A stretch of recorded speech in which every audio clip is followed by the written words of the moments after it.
Corporation સંચાલિત કાંકરિયા પ્રાણી સંગ્રહાલય એ ભારતના 13 મોટા ઝૂમાંનું એક ઝૂ છે અને Ahmedabad municipal corporation recreation committee હંમેશા નાગરિકોને મુલાકાતીઓને સતત નવા નજરાણા મળતા રહે એ માટે પ્રયત્નશીલ છે. એ પ્રયત્નના સંદર્ભમાં આપણે આ વખતે ગ્વાલિયર ઝૂમાંથી પ્રાણીઓના એક્સચેન્જ કાર્યક્રમ અંતર્ગત અહીંથી કેટલાક પ્રાણી પક્ષીઓ સરીસૃપો આપી એની સામે એક જોડી વાઘ, એક નર એક માદા અને 5 જોડી કાળિયાર આ પ્રકારના પ્રાણીઓ ત્યાંથી લાવવામાં આવ્યા છે.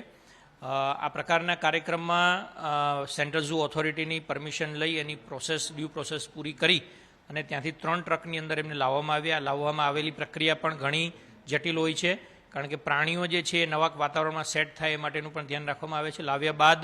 1 મહિના એમને ક્વોરન્ટાઇન રાખવામાં આવે છે, જેનાથી એ લોકલ વાતાવરણથી માહિતગાર થાય અને પછી એ પીરિયડ પૂર્ણ થતાં આજે માનનીય મેયરશ્રી અને સર્વે મહાનુભાવોના હસ્તે પ્રજાજનો માટે એમને પિંજરામાં મૂકવામાં આવે છે, જેનાથી જે લોકો કાંકરિયા ઝૂના મુલાકાતે આવશે એમને આ પ્રાણીઓ પણ જોવા માટે મળશે. અમદાવાદ મ્યુનિસિપલ કોર્પોરેશન દ્વારા ગરમીથી પ્રાણીઓને રક્ષણ આપવા માટે ખાસ કરીને મોટા ઇન્ડસ્ટ્રીયલ કુલર્સ લગાવવામાં આવેલા છે અને એ કુલર્સ ઉપરાંત પણ જ્યાં જ્યાં પાણીની જાળીઓની જરૂર છે ત્યાં ગ્રીન નેટ લગાવેલી છે.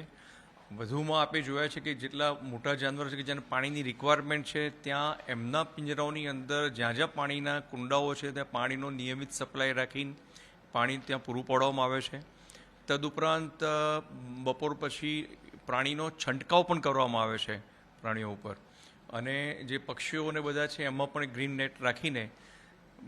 પ્રાણી સંગ્રહાલયમાં પ્રાણીઓને ગરમીથી રક્ષણ આપવા માટે પૂરતા પ્રયત્ન કરવામાં આવે છે.